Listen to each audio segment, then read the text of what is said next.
welcome to Cult Life, the show that exposes and dissects all things cult related. I've been away for a while and much has happened in the EXJW community and the Jehovah's Witness community over the past few months. But today's show is about a verdict that was handed down to two Jehovah's Witness elders who failed to report child sex abuse. First, a bit of background to the case. This reaches back to 2006 to a Spanish congregation in Illinois when a little girl started wetting the bed, and the mother asked the little girl what was wrong and if anybody was touching her.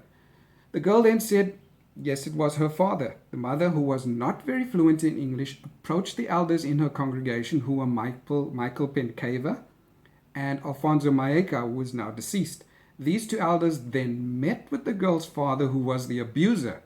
The abuser confessed to sexually abusing his daughter on several occasions. The two elders then contacted the Watchtower Legal Department in 2006 to ascertain what their responsibilities were in this case. After deliberation by the Watchtower Legal Department, the elders were then told that they were under no obligation to report this to the authorities. Subsequently, the matter was handled internally and a judicial committee was set up, which now included Colin Scott. The elders decided to reprove him instead of the sanction of disfellowshipping. The result was that the father continued to sexually abuse his daughter for another 12 years. I will post the link up to where Mark O'Donnell discusses the case in much more detail. Now I will read from the Daily Herald, which ran the story amongst other media outlets. So I'll read the quote from the actual article. Jehovah's Witness elders sentenced to supervision community service for not reporting child sexual abuse. Two Jehovah's Witness elders were sentenced Friday to 1 year of court supervision, 10 hours of community service, and $250 in fines for failing to report that a congregant was sexually abusing a child. Michael Pencaver, 72, and Colin Scott, 88, who have served as Jehovah's Witness elders for decades, each were found guilty March the 18th of a Class A criminal misdemeanor charge of violating the Abuse and Neglected Child Reporting Act. Their failure has mandated reporters to report the abuse in 2006, resulted in the child enduring sexual abuse over 12 more years and 300 more times than she should have, Assistant State's Attorney Ashur Yoash said. He asked that the men be sentenced to 12 days in the McHenry County Jail, which would represent 1 day for each of the 12 years the girl continued to be sexually abused. He also asked that they serve 30 months of community service, pay $2,500 in fines, and be required to complete a mandated reporting program. Both men plan on appealing the convictions, the attorneys said Friday. It is possible to act in good faith and still be wrong, said Pencaver's attorney, Philip Prosnitz. He had no benefit in this. He did not aid the abuser.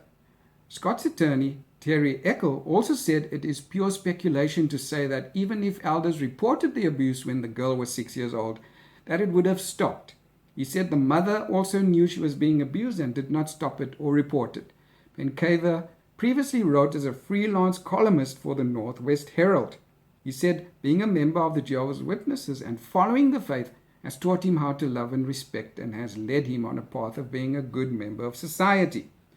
Scott, who attended the sentencing from his home via Zoom, also detailed his long history with Jehovah's Witnesses, which began at birth. He traveled to different states and to Colombia, supporting the faith and building kingdom halls. He described himself as a law-abiding citizen, a loving father, grandfather, and husband of 66 years before his wife died in 2020. Jehovah's Witnesses is an excellent way of life led by principles in the Bible, Scott said. Jehovah's faith led me to be a faithful husband and father. I deeply regret any harm by my actions. Eckel described Scott as a good and decent man, a good, honest man. Pencaver and Scott were both mandated reporters since 2002 and in a position of trust in the community and failed the child in not reporting the abuse. When you hear a child is being abused, you don't call legal. You do the right thing, Judge. He told McHenry County Judge Mark Gerhardt. He was a teacher for 35 years. He had been trained. He knew better. Joash told the judge that a message needed to be sent to Jehovah's Witnesses that it is not okay to not report child abuse. The elders, Joas said, warned other congregants not to leave their children alone with Hernandez Padreza, but did nothing to help the girl or alert the community. Prosnitz said that although the attorneys in court have years of legal education and case law to refer to, Vancouver had a moment to decide what to do, and he followed the advice of attorneys. For prosecutors to say that Vancouver should have known what to do is arrogance on their part and a vast understatement, Prosnitz said. Eccles said there are people in the world who are criminals and they commit crimes. Then there are basic, decent, good people who may have committed a criminal act. He's an honorable member of society for almost 89 years, Eccles said of Scott. He is a hard-working man who supported his family, volunteers, and before the pandemic, visited sick church members in hospital and in nursing homes. He did not contemplate this would cause harm. He never intended to violate the statute. In asking that Scott receive a 6 months of court supervision and a fine, Eccles added that he has no question that Scott would today handle such a situation differently.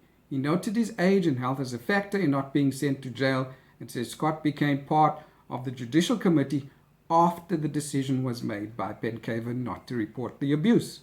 Scott, Eccles said, may have some blame in the situation, but is not exclusive in that blame. And this is where I want to make my point. I recall the time when the elders came to my door wanting to intimidate me and threaten me with disfellowshipping.